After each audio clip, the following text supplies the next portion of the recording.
मत्ती अध्याय 6। सावधान रहो, तुम मनुष्यों को दिखाने के लिए अपने धार्मिकता के काम न करो, नहीं तो अपने स्वर्गीय पिता से कुछ भी फल न पाओगे। इसलिए जब तू दान करे तो अपना ढिंढोरा न पिटवा, जैसे कपटी आराधनालयों और गलियों में करते हैं, ताकि लोग उनकी बड़ाई करें। मैं तुमसे सच कहता हूँ कि वे अपना प्रतिफल पा चुके। परंतु जब तू दान करे तो जो तेरा दाहिना हाथ करता है उसे तेरा बायां हाथ न जानने पाए, ताकि तेरा दान गुप्त रहे, और तब तेरा पिता जो गुप्त में देखता है तुझे प्रतिफल देगा। और जब तू प्रार्थना करे तो कपटियों के समान न हो, क्योंकि लोगों को दिखाने के लिए आराधनालयों में और सड़कों के चौराहों पर खड़े होकर प्रार्थना करना उनको अच्छा लगता है। मैं तुमसे सच कहता हूँ कि वे अपना प्रतिफल पा चुके।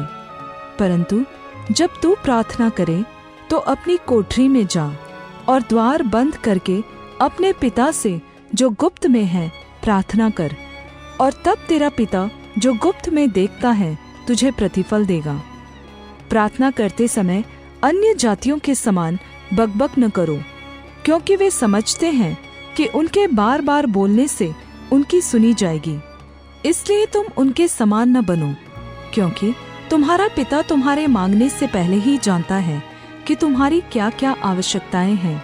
अतः तुम इस रीति से प्रार्थना किया करो: हे हमारे पिता, तू जो स्वर्ग में है, तेरा नाम पवित्र माना जाए, तेरा राज्य आए, तेरी इच्छा जैसे स्वर्ग में पूरी होती है वैसे पृथ्वी पर भी हो। हमारी दिन भर की रोटी आज हमें दे, और जिस प्रकार हमने अपने अपराधियों को क्षमा किया है वैसे ही तू भी हमारे अपराधों को क्षमा कर, और हमें परीक्षा में न ला, परंतु बुराई से बचा, क्योंकि राज्य और पराक्रम और महिमा सदा तेरे ही हैं। आमीन। इसलिए यदि तुम मनुष्य के अपराध क्षमा करोगे तो तुम्हारा स्वर्गीय पिता भी तुम्हें क्षमा करेगा, और यदि तुम मनुष्यों के अपराध क्षमा न करोगे तो तुम्हारा पिता भी तुम्हारे अपराध क्षमा न करेगा। जब तुम उपवास करो तो कपटियों के समान तुम्हारे मुंह पर उदासी न छाई रहे, क्योंकि वे अपना मुंह बनाए रहते हैं ताकि लोग उन्हें उपवासी जाने। मैं तुमसे सच कहता हूँ कि वे अपना प्रतिफल पा चुके। परंतु जब तू उपवास करे तो अपने सिर पर तेल मल और मुंह धो, ताकि लोग नहीं परंतु तेरा पिता जो गुप्त में है तुझे उपवासी जाने। इस दशा में तेरा पिता जो गुप्त में देखता है तुझे प्रतिफल देगा। अपने लिए पृथ्वी पर धन इकट्ठा न करो, जहाँ कीड़ा और काई बिगाड़ते हैं और जहाँ चोर सेंध लगाते और चुराते हैं, परंतु अपने लिए स्वर्ग में धन इकट्ठा करो, जहाँ न तो कीड़ा और न काई बिगाड़ते हैं, और जहाँ चोर न सेंध लगाते और न चुराते हैं, क्योंकि जहाँ तेरा धन है वहाँ तेरा मन भी लगा रहेगा। शरीर का दिया आँख है, इसलिए यदि तेरी आँख अच्छी हो तो तेरा सारा शरीर भी उजियाला होगा, परंतु यदि तेरी आँख बुरी हो तो तेरा सारा शरीर भी अंधियारा होगा। इस कारण वह उजियाला जो तुझ में है यदि अंधकार हो तो वह अंधकार कैसा बड़ा होगा। किसी बात की चिंता न करना, क्योंकि मनुष्य दो स्वामियों की सेवा नहीं कर सकता, क्योंकि वह एक से बैर और दूसरे से प्रेम रखेगा, या एक से निष्ठावान रहेगा और दूसरे का तिरस्कार करेगा। तुम परमेश्वर और धन दोनों की सेवा नहीं कर सकते। इसलिए मैं तुमसे कहता हूँ कि अपने प्राण के लिए यह चिंता न करना कि हम क्या खाएंगे और क्या पिएंगे, और न अपने शरीर के लिए कि क्या पहनेंगे।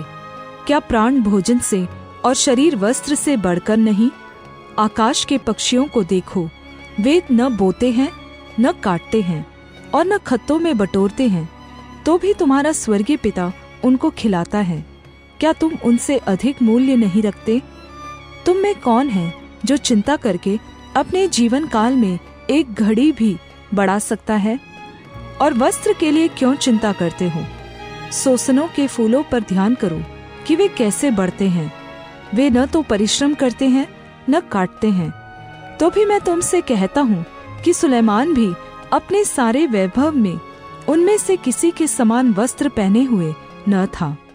इसलिए जब परमेश्वर मैदान की घास को, जो आज है और कल भाड़ में झोंकी जाएगी, ऐसा वस्त्र पहनाता है, तो हे अल्प विश्वासियों, तुमको वह क्यों न पहनाएगा।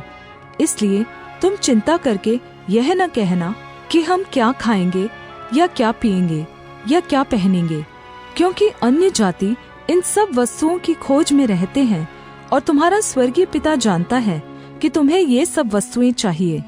इसलिए पहले तुम परमेश्वर के राज्य और धार्मिकता की खोज करो, तो ये सब वस्तुएं तुम्हें मिल जाएंगी। अतः कल के लिए चिंता न करो, क्योंकि कल का दिन अपनी चिंता आप कर लेगा। आज के लिए आज ही का दुख बहुत है।